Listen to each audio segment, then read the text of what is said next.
Este video pertenece a la serie de Administración Pública. Hola, espero que te encuentres muy bien.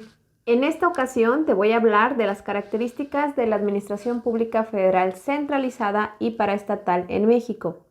Pero antes de comenzar, permíteme platicarte que en este espacio tocamos temas relacionados con la educación en general, que seguramente te serán útiles para tu desarrollo o tu formación educativa. La Administración Pública Federal en México está organizada con base en el artículo 90 constitucional en centralizada y paraestatal. Asimismo, el artículo 1 de la Ley Orgánica de la Administración Pública Federal nos va a indicar cuáles son las unidades administrativas que integran a cada una de estas. Pero, ¿qué es la centralización? La centralización implica concentrar el poder y ejercerlo por medio de la llamada relación jerárquica. Los poderes que implica esta centralización son poderes de decisión, nombramiento, mando, revisión, vigilancia, disciplina y resolución de conflictos y de competencia. Es decir, el titular del Ejecutivo Federal, en este caso el presidente de la República, tiene el poder de decidir cuántos despachos administrativos desea tener para su correcta gestión. Asimismo, tiene la facultad de nombrar a cada uno de los titulares de los despachos administrativos, es decir, de las Secretarías de Estado. También tiene el poder de mando, revisión y vigilancia de los diferentes planes y programas que se desarrollan en determinadas materias. Asimismo, resuelve los conflictos en términos de competencia y de disciplina. Es por ello que en las diferentes gestiones administrativas presidenciales, nosotros podemos notar que el número de las secretarías y el nombre de estas va a variar según el presidente. Bien, entonces, ¿cuáles son las características de las unidades administrativas centralizadas? La primera es que forman parte del lado izquierdo de nuestro diagrama que tenemos. La siguiente es que mantienen una subordinación jerárquica del titular del Ejecutivo, es decir, el presidente de la República es quien va a ser la cabeza de esta parte centralizada y a través de la relación jerárquica va a tener todos los poderes de los que platicábamos hace un rato. También se les otorga competencia en una determinada materia, es decir, a cada unidad administrativa, atendiendo al caso de las Secretarías de Estado, es que se les va a otorgar un asunto en específico el cual deben de atender para satisfacer las necesidades sociales. Si pensamos en la materia laboral, pues podemos decir que la Secretaría de Trabajo y Previsión Social es quien se va a encargar de ello. Pensemos en un asunto determinado como el asunto de la educación. La Secretaría de Educación Pública es quien se va a encargar de ello. Finalmente, hay una característica muy importante de estas unidades administrativas centralizadas, la cual es que carecen de personalidad jurídica. ¿A qué nos referimos con esta carencia de personalidad jurídica?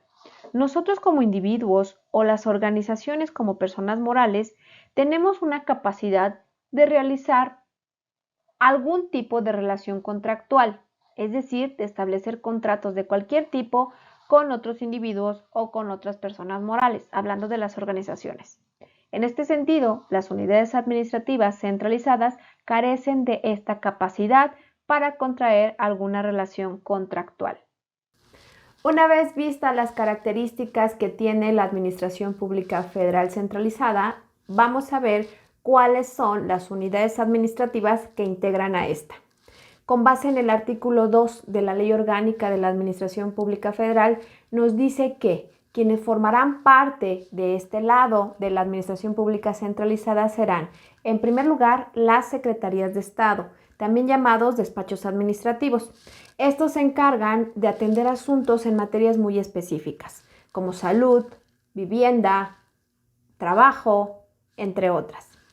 También formarán parte la Consejería Jurídica del Ejecutivo Federal, que esta asesora al presidente de la República en cualquier acto administrativo que quiera realizar para que esté apegado a la Constitución y a las leyes. Y finalmente se encuentran los órganos reguladores en materia de energía, estos originados por la reforma que se realizó en materia energética en el 2013. Bien, ya vimos qué es la centralización administrativa. Ahora vamos con la parte de las paraestatales. Esto tiene que ver con la descentralización. Por ello es que Serra Rojas define la descentralización como el régimen administrativo de un ente público que parcialmente administra asuntos específicos, con determinada autonomía e independencia y sin dejar de formar parte del Estado, el cual no prescinde de su poder público regulador y de la tutela administrativa. Aquí hay varias partes importantes para poder desmenuzar. La primera es que la tutela administrativa se va a dar en aquellos organismos descentralizados o a las unidades administrativas paraestatales que van a estar sectorizadas, es decir, que van a recibir tutela administrativa por parte de alguna Secretaría de Estado. Pero ojo aquí, tiene que ser una misma materia o un mismo asunto que traten. Si hablamos, por ejemplo, de Pemex, que es materia energética, deberá estar sectorizado o deberá de recibir tutela administrativa de la Secretaría de Energía, si ese fuera el caso. Ahora, ¿quién determina cuáles organismos descentralizados deben de estar sectorizados? El titular del Poder Ejecutivo. Si en dado caso, a través de los análisis, de los planes, de los programas, de toda la actividad administrativa que se lleva a cabo, se determina que hay una deficiencia administrativa, pues entonces el titular del Ejecutivo es quien determina que ese organismo descentralizado debe de estar sectorizado para poder recibir esta tutela administrativa. ¿Qué sucede con la descentralización administrativa? Bueno, pues estas generalmente atienden a materias específicas de la actividad productiva del Estado. Podemos encontrar a Pemex, IMSS, Cepomex. Ahora bien, ¿cuáles son las características de las unidades administrativas paraestatales? La primera es que son entidades creadas por ley o decreto del Congreso de la Unión o por decreto del Ejecutivo Federal. La diferencia que tienen con las centralizadas es que aquí sí hay una participación del Poder Legislativo. Recordemos que en las anteriores era facultad del presidente de la República crear o eliminar unidades administrativas como él considerara que su gestión sería mejor. Aquí hay una participación del Congreso de la Unión para su creación. La siguiente característica es que tienen personalidad jurídica y patrimonio propio. Volvemos a la diferencia con las centralizadas. Las centralizadas carecen de este aspecto jurídico. En este caso, las paraestatales pueden establecer relaciones contractuales con personas físicas o morales para el desarrollo de sus funciones. Asimismo, tienen patrimonio propio, el cual pueden vender, pueden arrendar como ellos consideren que sea necesario para el desempeño de todas estas encomiendas administrativas. Son organismos creados para la realización de actividades correspondientes a las áreas estratégicas o prioritarias. Como lo decíamos anteriormente, bueno, pues se dedican también a la realización de actividades que generalmente son productivas y que están a cargo del Estado. Asimismo, reciben tutela administrativa cuando son organismos sectorizados, de lo que ya habíamos hablado. Si el presidente de la República considera que hay deficiencias administrativas por parte de alguna entidad paraestatal, bueno, pues la sectoriza para que puedan recibir esta tutela administrativa por parte de alguna Secretaría de Estado, siempre y cuando atiendan la misma materia. Estos son algunos ejemplos de unidades administrativas paraestatales.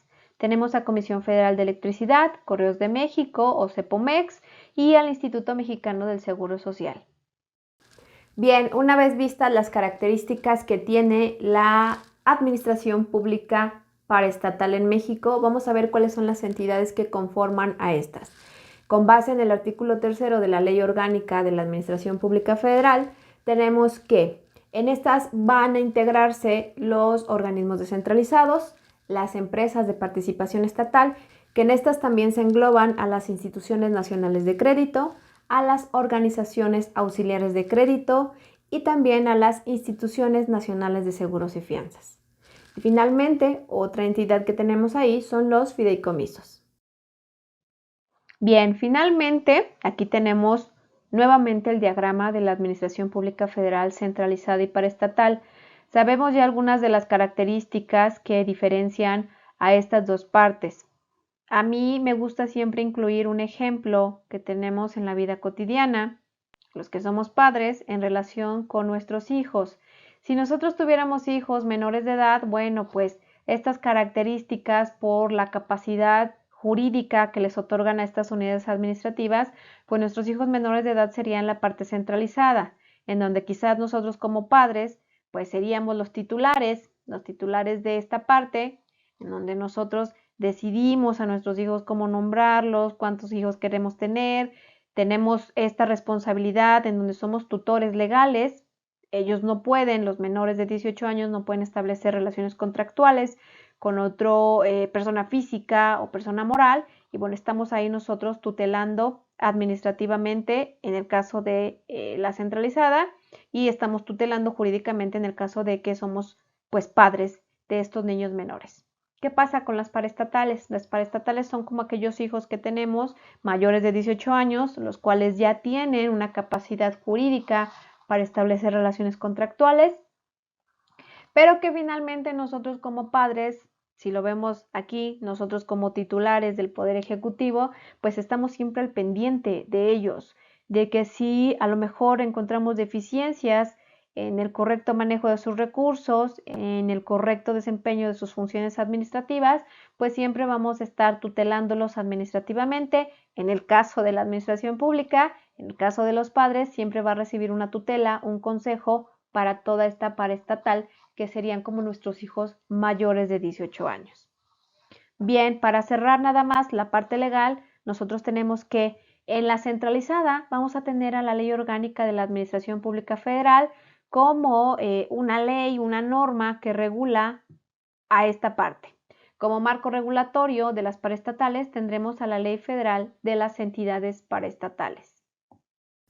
Pues bien, para concluir este tema, podemos decir que la Administración Pública Federal en México va a ser centralizada y paraestatal, conforme al artículo 90 de la Constitución. Tienen características que las hacen distinguirse específicamente. Esto es en relación que tienen estas entidades y las dependencias con el titular del Poder Ejecutivo Federal, y en este caso es el presidente de la República. Pues bien, te agradezco mucho tu tiempo, espero que toda esta información te haya sido útil. Si crees que esta información le puede ser útil a alguien más, te sugiero que la compartas. Si no te quieres perder de nuestros próximos temas, te sugiero que te suscribas. Te agradezco mucho tu atención. Los mensajes de odio, racistas o discriminatorios serán eliminados. Construyamos redes de conocimiento apegadas al respeto por los demás. Gracias.